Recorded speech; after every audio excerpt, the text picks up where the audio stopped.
Hola, hola, queridos hermanos y hermanas, qué gusto estar nuevamente con ustedes en una lección más de Ven, sígueme.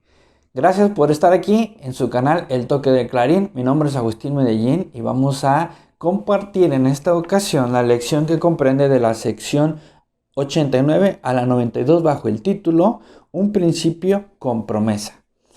Hermanos, ¿sabían ustedes cuánto tiempo puede durar un camello sin tomar agua? Fíjense que si es verano, los camellos en el gran calor del desierto donde habitan pueden durar hasta 5 días sin tomar agua. Si es invierno pueden durar hasta 50 días, casi 2 meses sin tomar agua. Fíjense eso, ahorita obviamente lo vamos a aterrizar y a compaginar con nuestra lección de esta semana. ¿Saben ustedes cada cuánto tiene que alimentarse una serpiente? Pueden pasar hasta 2 semanas sin que una serpiente pruebe alimento. Es bastante sorprendente para mí como maestro de biología y estudioso de estos temas las grandes capacidades que el Padre Celestial ha dado a algunas de sus creaciones.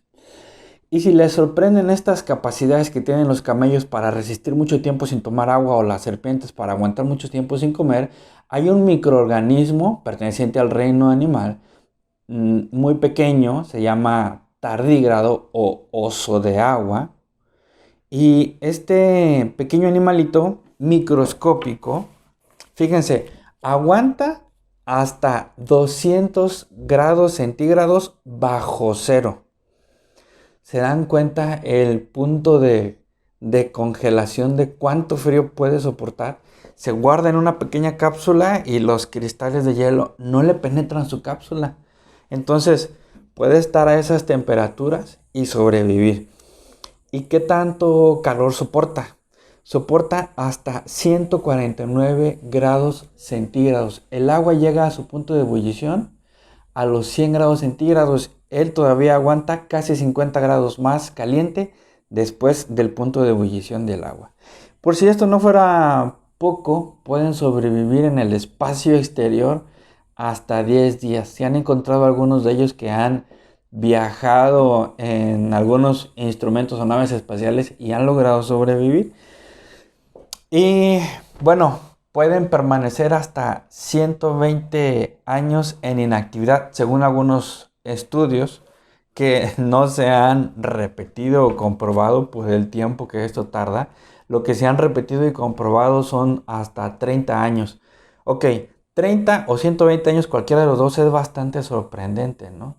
Y más si nosotros agregamos que al punto que ellos salen de su hibernación, letargo, diapausa, como se le puede llamar, continúan con la misma edad, su misma edad biológica. Esto se hace por estudios de ADN. Ahora la pregunta aquí, hermanos, es, una vez viendo las grandes cualidades, habilidades, el gran soporte que tienen muchas otras creaciones del Padre Celestial, y nosotros no tenemos algo que sea comparado a esto, ¿sí? No podemos durar tanto tiempo sin comer, no podemos durar tantos días sin tomar agua y obviamente no podemos soportar estar en el espacio exterior ni temperaturas tan bajas o tan elevadas como lo es del tardígrado. Entonces, la pregunta que yo me he hecho, hermanos, es ¿por qué nos creó así el Padre Celestial?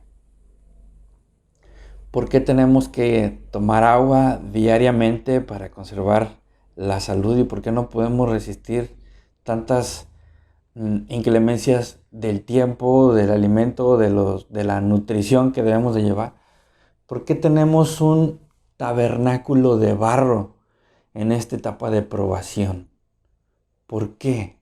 ¿Cuál será el propósito? ¿O habrá algún propósito en que tengamos un cuerpo tan susceptible a la enfermedad, tan susceptible a morir, tan susceptible a muchas cosas que nos pueden pasar?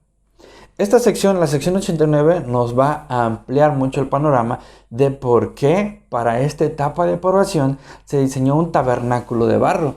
Porque podríamos tener un cuerpo tan o más fuerte como los ejemplos que yo les acabo de mencionar. Muy bien, fíjense que el contexto para esta revelación, hermanos, Emma platica, la esposa de José Smith, platica con él y le dice, pues, algunos comentarios debido a que se estaban realizando algunas reuniones y, pues, en consecuencia de estas reuniones, el piso se estaba manchando porque las personas mascaban y escupían tabaco. El olor estaba impregnando las paredes con el olor a tabaco porque también lo fumaban. Y se estaban teniendo algunas actitudes que no le parecían a Emma. Se las comenta José Smith. José Smith se las pregunta al Padre Celestial y se obtiene esta revelación. Y aquí lo primero que a mí me gustaría analizar es cómo esta revelación y muchas otras que surgieron o que tenemos registradas en Doctrina y Convenios, y como muchas revelaciones las recibimos nosotros derivado de sucesos, acontecimientos, de reflexiones, de preguntas que nos hacemos nosotros mismos. Si José Smith no hubiese preguntado esto al Padre Celestial, quién sabe cuánto tiempo más adelante se hubiera recibido esta revelación.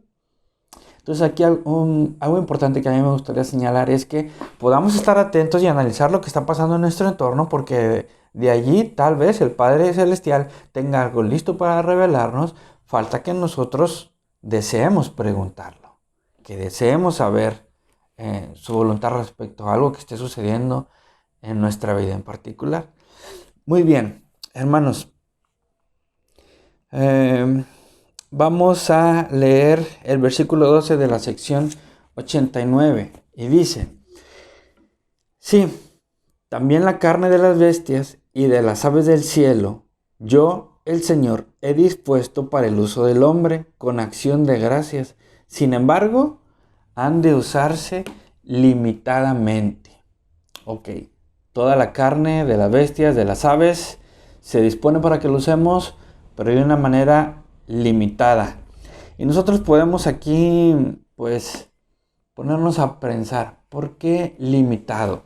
Entonces, la palabra de sabiduría nos dice que debemos de cuidar nuestro cuerpo, que debemos de limitarnos en el consumo de carne. ¿Sería esto algo que solamente aplicaba en el pasado, en los tiempos de José Smith? Ahora ya cambió. ¿Qué es lo que tenemos que hacer ahora? ¿Qué cosas podemos consumir o qué cosas debemos dejar de consumir? ¿Cómo podemos cuidar mejor nuestro cuerpo?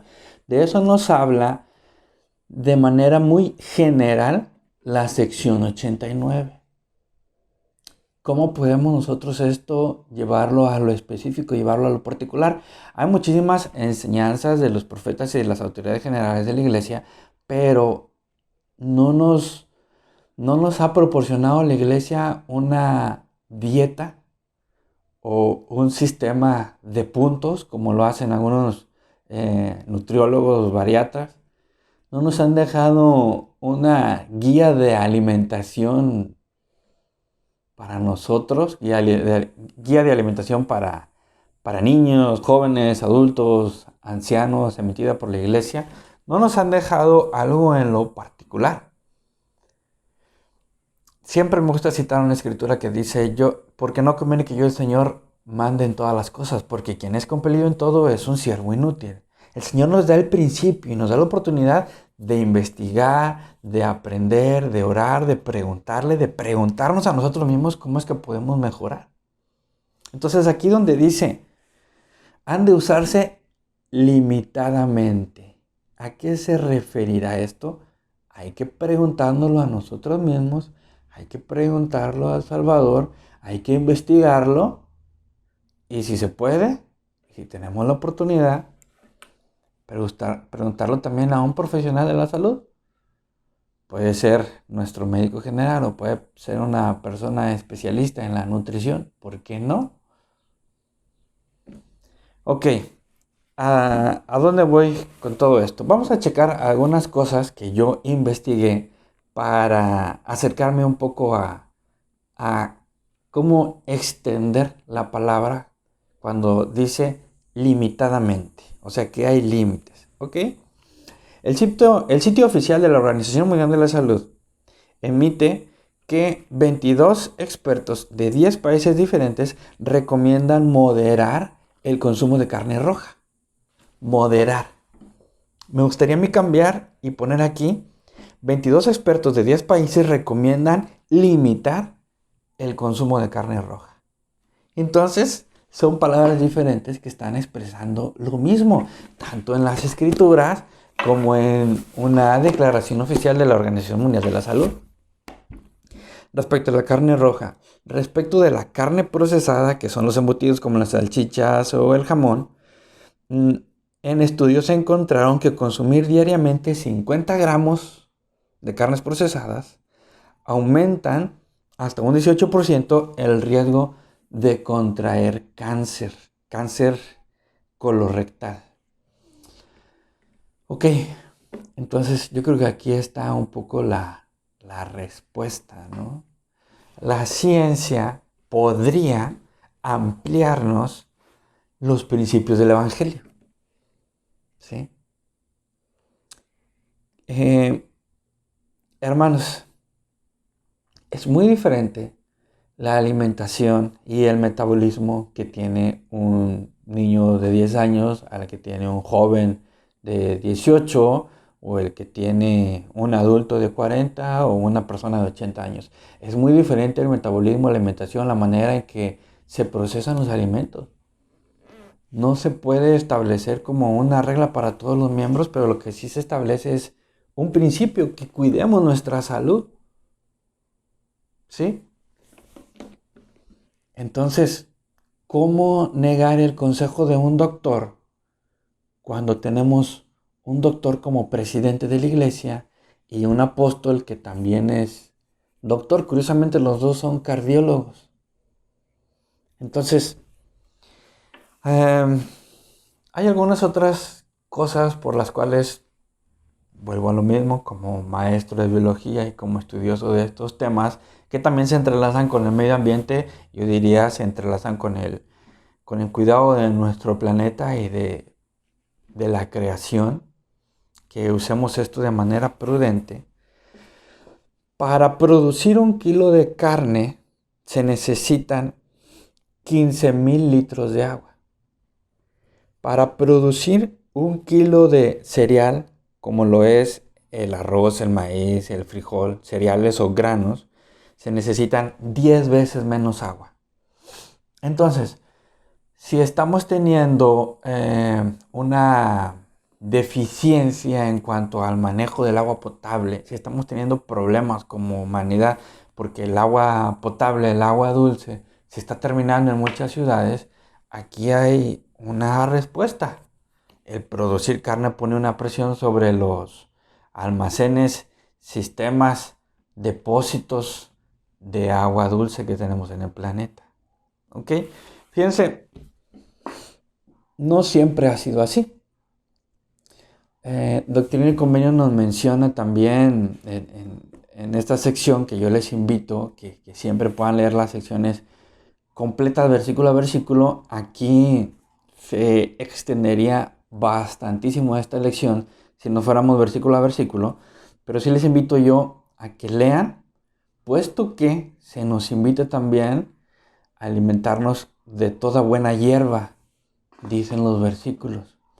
Entonces, hermanos, y hay algunas otras secciones que también hablan de esto. Vamos a revisarlo un poco más adelante, pero no siempre ha sido así. Hace algún tiempo mi mamá estaba platicando con una amiga que fue su vecina en la infancia, y yo estaba muy atento escuchándoles porque platicaban y decían: ¿recuerdas el árbol de moras que tenía el vecino tal? Sí, bien padre. Y nos íbamos y nos subíamos al árbol y cortábamos un chorro de moras y ahí comíamos moras bien rico. Sí, y luego te acuerdas que la vecina tal tenía un árbol de guamuchil. Ah, sí, que tú te trepaste una vez y que subimos y que muy rico el fruto del guamuchil. Y te acuerdas, y entonces empezaban a platicar sus juegos, cómo se reunían, cómo subían a los árboles y comían de las frutas que tenían los árboles de los vecinos en la colonia. Eso difícilmente sucede en nuestros días, hermanos.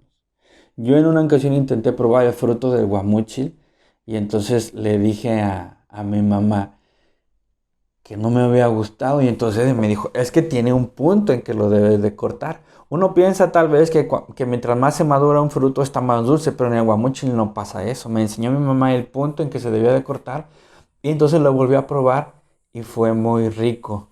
Entonces aquí cerca había guamúchil, había moras, habían granadas, ciruelas, nueces, muchísimas cosas, incluso los frutos del mezquite también los comían. Yo recuerdo mi abuelita tenía un árbol de durazno, ya no lo tenemos, pero tenemos aquí en mi casa, tenemos un árbol de nueces, tenemos anonas, tenemos mangos, teníamos hasta hace poco limones, tenemos un árbol que se le llama mante también. Y qué bonito es alimentarse más de lo natural, de las cosas naturales no procesadas. ¿Cuáles son las recomendaciones respecto de los alimentos procesados? ¿Qué es lo que se nos dice que debemos de moderar en nuestros días?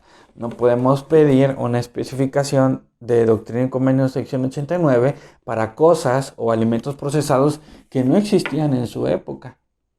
¿Qué otras cosas más debemos de hacer para cuidar nuestro cuerpo? Lo hemos aprendido también en la lección anterior, ¿sí? Para que vuestros cuerpos sean vigorizados, dice el versículo que nos invita a cesar de ser ociosos y cesar de dormir más de lo necesario, acostaos temprano, para que os levantéis temprano y que no dormamos más de lo necesario. Ok, hermanos. Muy bien. ¿Cuál es la promesa? Lo que se nos pide es cuidar nuestro cuerpo, cuidar, investigar, preguntar qué alimentos, qué bebidas. Hay muchísimas cosas que podemos aprender. ¿Cuál es nuestro consumo calórico que requerimos al día? ¿Cuánta azúcar es la que podemos consumir? Si de acuerdo a nuestras actividades. Si usted está corriendo 5 kilómetros diarios, yo creo que puede comer más azúcar o consumir más azúcar que alguien que no está corriendo 5 kilómetros diarios. Si usted tiene su metabolismo en cierta edad, tal vez está bien, tal vez no. ¿Cuáles son sus actividades? ¿Cuáles son sus ejercicios? ¿Cómo complementa su dieta? ¿Cuánta agua está tomando? Etcétera. Hay muchas cosas muy interesantes para aprender en esto. Ahora, ¿cuáles son las promesas? ¿Sí? Versículos 18 y 19. Atentos, hermanos, hermanas. Y todos los santos que se acuerdan de guardar y hacer estas cosas, rindiendo obediencia a los mandamientos, recibirán salud en el ombligo y médula en los huesos. Y aquí algo que para mí es más importante, versículo 19. Y hallarán sabiduría y grandes tesoros de conocimiento. Sí, tesoros escondidos. Nos habla primero una promesa temporal para nuestro cuerpo físico, salud en el ombligo, médula en los huesos. Y después nos dice, versículo 20, y correrán sin fatigarse y andarán sin desmayar. Entonces estas son promesas para nuestro cuerpo físico, pero resalto el versículo 19. Hallarán sabiduría y grandes tesoros de conocimiento. Sí, tesoros escondidos. Elder Boyka Packer, él dejó algo bien interesante que respalda esto y dice, lo que ustedes aprendan espiritualmente dependerá en gran parte de cómo traten su cuerpo. Por eso es que la palabra de sabiduría es tan importante. No sean indiferentes a la palabra de sabiduría, ya que eso podría costarles los grandes tesoros de conocimiento. Sí, tesoros escondidos que se prometen a aquellos que lo obedezcan. Lo siguiente a mí se me hizo muy, muy padre. Y dice, y la buena salud es una bendición extra que se recibe. Y esto yo lo aprendí en el manual de Investidos de lo Alto, que es parte de la preparación que recibimos para poder entrar en la casa del Señor. Muy bien. Ahora, qué importante es cuidar nuestro cuerpo, alimentarnos sanamente. Podemos encontrar muchísimos consejos, pasarlos sobre nuestro criterio y aprender y cuidarnos. La palabra de sabiduría aplicada en lo específico para mí puede ser muy diferente que para usted porque tenemos diferente edad, porque tenemos diferentes alimentos a nuestra disposición. Los frutos, las carnes, los alimentos de las tiendas cercanas a mí pueden no ser los mismos alimentos de las tiendas cercanas a usted. En una ocasión alguien decía, es muy difícil llevar una alimentación saludable porque los alimentos orgánicos son muy caros y los alimentos que bajos en esto y bajos en lo otro y que son para una dieta mejor son alimentos muy caros y estos suplementos alimenticios y si nos vamos a... Sí, si nosotros pensamos en los mejores alimentos que han pasado por una certificación de que no se utilizaron agroquímicos y que fueron cultivados y cosechados de una manera bajo estándares de calidad muy altos, si nosotros nos vamos a buscar esos alimentos, sí, va a ser una dieta mucho más costosa y lo más posible lejos del alcance de muchos de nosotros. Pero no pensemos en los mejores alimentos. Pensemos por un momento en hacer a un lado los peores alimentos de nuestra dieta, los cuales también son costosos.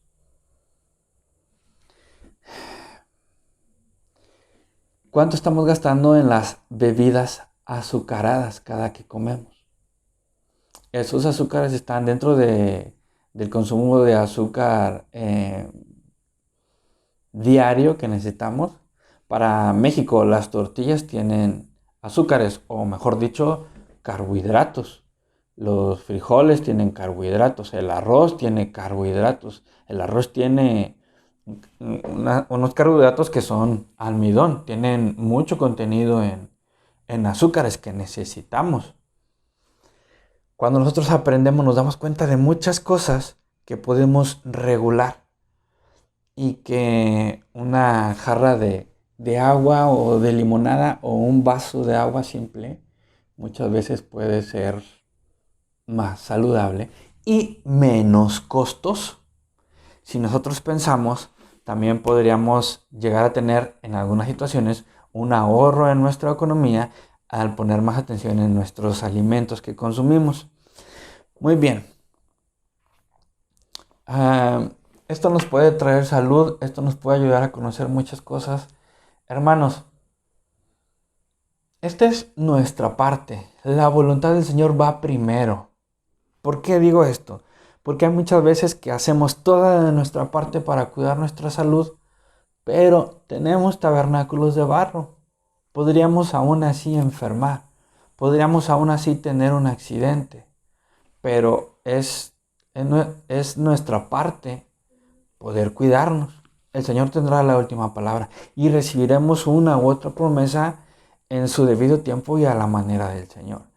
Tal vez no seremos bendecidos con el cuerpo más fuerte o más saludable, pero podremos tener la primera bendición y la más importante que deriva de esto, que es estar cerca del Señor, conocer grandes cosas, tener revelación, santificar nuestro cuerpo, nuestro espíritu para poder estar en comunión y escuchar al Padre Celestial, al Espíritu Santo y sentir sus ángeles cerca de nosotros. Podremos requerirlos muchas veces en tiempos apremiantes de nuestra etapa de probación. Muy bien, hermanos, el segmento 2. La primera presidencia posee las llaves del reino. Nos vamos a ir a la sección 90, versículo 3, que nos dice: de cierto te digo, las llaves de este reino nunca te serán quitadas mientras estés en el mundo, ni tampoco en el venidero. ¿Ok? Esta es la promesa que se le dio a José Smith y que continúa, hermanos. Hermanos, cuando aprendemos de los presidentes de la iglesia, su vida, su legado, su predicación, lo que ellos hicieron, podemos nosotros saber que el Señor continúa su obra y que sus llaves continúan siempre en buenas manos. Y que estas llaves jamás serán quitadas de la tierra. En otros tiempos se iniciaron y se cerraron dispensaciones. Esta dispensación no se cerrará. Esta dispensación es la dispensación del cumplimiento de los tiempos. Y nos estamos preparando para recibir con todas las llaves a la segunda venida del Señor Jesucristo. Ahora, ¿qué pasaría, hermanos, si por alguna situación, esto es imposible, pero imaginen, ¿qué pasaría si de pronto desaparecieran todos los libros de Mormón que tenemos? ¿Qué pasaría si desaparecieran todas las escrituras o los libros canónicos que tenemos? ¿Qué hubiera pasado si José Smith, en vez de perder solamente las 116 páginas de lo que llevaba la introducción del libro de ley, si hubiera perdido todo, si le hubieran robado las escrituras? ¿Qué hubiera pasado? El libro de Mormón es clave para nuestra religión. Sí, es una clave, es una piedra fundamental de nuestra creencia, es el fundamento. Pero cuando el Padre Celestial tiene un profeta en la tierra, puede volver a relevarle todas las verdades que hagan falta. Todas. Si el libro de Mormón se perdiese, el Padre Celestial se lo puede volver a dictar al presidente Nelson. Si cualquier escritura se perdiera, tenemos un profeta y su voz es escritura. En una ocasión, ya se tenía el libro de Mormón, pero estaba próximo a publicarse algunas otras cosas en la iglesia y los hermanos estaban debatiendo un poco así la importancia de las escrituras, si se podían aceptar nuevas escrituras o no en la iglesia. Y entonces José Smith le preguntó a Brigham Young qué pensaba respecto de esto, y Brigham Young tomó las escrituras y dijo: pongan todas las escrituras a mi alcance y yo las haré a un lado para escuchar la voz del profeta. Porque la voz del profeta es la escritura actual, hermanos. Y la voz del profeta puede volver a revelar todas las escrituras que necesitamos. Ha sucedido en otros tiempos. ¿Sí? Ha sucedido en otros tiempos. El Señor busca la manera, ya sea por revelación o por algún otro medio. Ejemplo, la familia de Leí, que iban viajando al desierto. Era bien importante que ellos llevaran unas escrituras. Y se mandó que regresaran. Casualmente en su misma ciudad había una persona que tenía el Pentateuco y otros libros más. Y hubieron algunas pruebas para obtenerlo, pero después fue lo más fácil. Nefi llegó, las escrituras, estas planchas estaban a su disposición. Conocemos la historia. Y entonces las pudo obtener fácilmente con la ayuda del Señor. Y en otros tiempos ha sucedido lo mismo. Con Moisés pasó lo mismo. Moisés y su pueblo necesitaban de escrituras. Y entonces se revelaron muchas cosas a Moisés y las tuvieron. Y tuvieron muchas nuevas escrituras, como los 10 mandamientos. Entonces, la importancia de tener un profeta vidente y revelador para que nos dé escrituras, para que tengamos una protección. Estas escrituras no las perderemos, hermanos. Son protegidas de muchas maneras. Pero el profeta nos ayuda a interpretarlas. El profeta y el quórum de los 12 tienen las llaves para eso. Qué bonito, qué importante, trascendental, qué gran ayuda vivir en estos tiempos donde tenemos muchísima protección, respaldo, interpretación, sabiduría, revelación. Y todo eso es una gran bendición, hermanos. El segmento 3, hermanos, a continuación. El Espíritu manifiesta la verdad. Yo agregaría, hermanos, el Espíritu manifiesta la verdad aún en medio del error. ¿Ok? ¿Por qué? vámonos a Doctrina y Convenios, sección 91, versículos del 1 al 6. Y es la sección completa, hermanos. Me gustó muchísimo y aquí sí lo voy a leer todo. De cierto, así dice el Señor concerniente a los libros apócrifos. Contienen muchas cosas verdaderas y en su mayoría se han traducido correctamente. Hay muchas cosas en ellos que no son verdaderas, que son interpolaciones de los hombres. De cierto os digo que no es necesario que los libros apócrifos sean traducidos. ¿Por qué?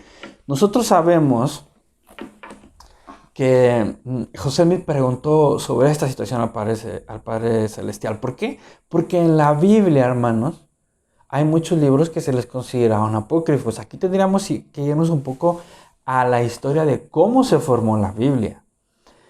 Cómo eran, de dónde trajeron los escritos que integraron la Biblia y por qué tantos escritos, tanto del Antiguo Testamento como del Nuevo Testamento, no se incluyeron en lo que oficialmente nosotros tenemos hoy como la Biblia.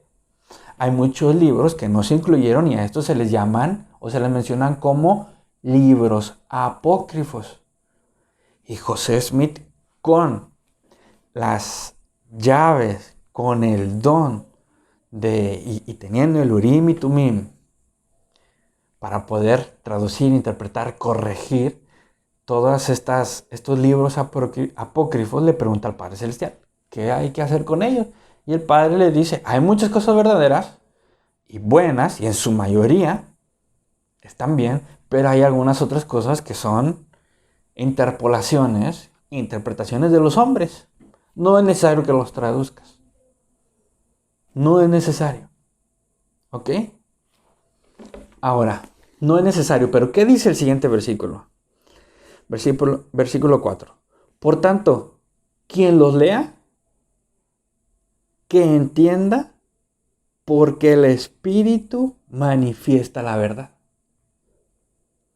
El que sea iluminado por el Espíritu logrará beneficio de ellos. Y el que no reciba por medio del Espíritu no puede beneficiarse. Por consiguiente, no es necesario que sean traducidos. ¿Qué es lo que nos está diciendo? Y esto aplica aquí mismo, hermanos. Aquí mismo aplica este principio. Los libros apócrifos. Quien tenga el Espíritu sacará beneficio de ellos. Y quien no, no. Lo mismo pasa con las Escrituras. Quien tenga el Espíritu sacará beneficio de ellas. Y quien no, no. Repito, quien tenga el Espíritu y los lea, sacará beneficio de ellos. Quien no, pues no. Con los libros apócrifos aún más. ¿Por qué? Porque se necesita el Espíritu para poder distinguir las cosas verdaderas de las falsas y que no nos confundamos. Hay que tener mucho cuidado con esto. Yo no puedo recomendar abiertamente que se pongan a leer literatura buena que entrelace algunas cosas equivocadas. Como los libros apócrifos, que no necesita uno de grandes cualidades para llegar y encontrarlos. Y hay muchos otros libros también buenos en la iglesia. Yo les puedo recomendar La vida sempiterna. Me encantó ese libro. Yo les puedo recomendar muchos otros libros que la iglesia pone a nuestra disposición o que algunas autoridades o hermanos de la iglesia han escrito. En la iglesia hay autoridades o hermanos que han escrito libros bestseller, de los mejores libros que hay en el mundo, leídos por millones de personas y tal vez no tanto como deberíamos por nosotros, ¿sí? Personas que han escrito libros como 7 hábitos de la gente altamente productiva, parafraseando, no recuerdo si es el título exacto. Lo escribió un miembro de la iglesia. También han escrito novelas, no las quiero citar, pero hay muchas personas escribiendo. Presidente Monson también escribió libros. todo esto está a nuestro alcance. Y en la lección anterior aprendimos que debemos de buscar conocimiento por buenos libros. Muchos de esos buenos libros son escritos por miembros de la iglesia. Entonces, hermanos, hay que tener mucho cuidado, ¿sí? Con esto, hay que tener mucho cuidado. Cuando yo estaba en la universidad, recuerdo que en una ocasión, cuando estaba estudiando ingeniería en ciencias del medio ambiente, como parte de mi tarea me pidieron hacer un ensayo sobre el origen del sistema solar. Y al leer yo sobre el origen del sistema solar, esto me conectó con el origen del universo, con las teorías o los principios y las leyes de la física que se conocen y con otras teorías más avanzadas que no se han comprobado. Y la lógica de la ciencia, sus conjeturas y sus métodos para llegar y decir, la ciencia, creemos que la Tierra se formó así, el sistema solar así y el universo creemos que así se formó. Algunos le llaman a la teoría de formación del universo como la teoría del Big Bang. Curiosamente, quien escribió y desarrolló esta teoría jamás mencionó una explosión en toda su investigación. ¿Por qué a su investigación se le conoce como la teoría de la gran explosión si él jamás menciona una explosión? ¿Por qué? Porque los investigadores pues mandan su investigación a las revistas científicas que lo van a publicar y ellos muchas veces cambian el título de la investigación. Entonces la revista que lo publicó le puso como título el Big Bang, aunque no correspondía en nada con la investigación. Ok, cuando yo estaba leyendo esto, alguien me aconsejó y me dijo, no te metas mucho en eso. No leas tanto, no profundices tanto en eso porque te puedes confundir. Y efectivamente, hermanos, vinieron muchas preguntas a mi mente. Y no voy a decirles que una duda, pero sí vinieron muchas preguntas con las cuales me hacía a mí mismo y no me sentía cómodo. Sin lugar a dudas que hay muchas verdades en cuanto a la teoría del Big Bang y muy posiblemente hayan también muchos errores, como con los libros apócrifos. Pero debemos de tener mucho cuidado. Después de un análisis y después de oración, he podido encontrar y fortalecer mi testimonio al comprender muchísimas aproximaciones de la ciencia. Y he llegado a ver cómo la ciencia hace esfuerzos para llegar a las verdades o a los misterios que el Padre Celestial ya se lo sabe. Por eso es que el autor de la teoría del Big Bang, que mejor se hubiera llamado el gran estiramiento, él y la gran mayoría de los premios Nobel de Ciencia atribuyen sus investigaciones a que hay una fuerza detrás creando todas esas cosas, todas esas leyes. Repito, más de la mitad de los premios Nobel de Ciencia reconocen la existencia de un creador, de un poder superior. Y entonces ellos lo que publican son aproximaciones, son conjeturas o suposiciones tratando de acercarse a grandes verdades. ¿Ok? Para mí esto es algo padre, bonito, importante. Y yo concuerdo o llevo esta línea de pensamiento también. Cuando veo algún conocimiento de ciencia, me toca enseñar una ciencia experimental a mis alumnos, es lo que desarrollo como maestro. Y cuando de pronto la célula, los postulados de la célula, los organelos, la cadena trófica, los ecosistemas, todas estas teorías e hipótesis me maravillan al saber o entender que todo esto deriva del Creador. Conocer, aproximarme un poco a las leyes, a las instrucciones que el Padre Celestial ha dado a todas las cosas, es algo que a mí me maravilla y me hace apreciar muchísimo más la maravilla de la creación. muchísimas cosas muy padres, muy bonitas, que me impulsan a reconocer esta fuerza, este poder creador en el Padre Celestial. Y hay dos grandes variantes. Hay muchas personas que estudian la ciencia y esto les conecta con el Padre Celestial.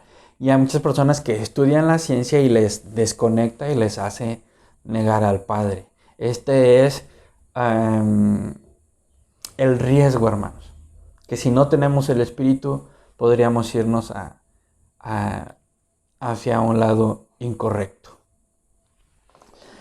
Hermanos, espero que hayan disfrutado mucho esta lección y espero poder haberme explicado con ustedes estos grandes y principios tan bonitos que se aprenden en estas secciones del 89 a la 92. Muchas gracias por haber llegado hasta aquí. Recuerden, me ayudan mucho compartiendo, comentando, dándole un like. Todo esto le hace ver al algoritmo de YouTube que este es un buen video y ellos lo van a promocionar para que llegue a más personas. Lo van a poner como una sugerencia de video para más personas. Si usted aprendió, podría ayudar a que otros más aprendan o recuerden, refuercen el conocimiento tan especial. Y pues muchas gracias por su apoyo, hermanos. Les comparto esta lección y lo hago en el nombre de Jesucristo. Amén. Hermanos, muchas gracias por todo su apoyo. Aquí estarán saliendo algunos videos sugeridos y un botón para suscribirse. Me despido con mucho cariño de ustedes y nos vemos en la que sigue.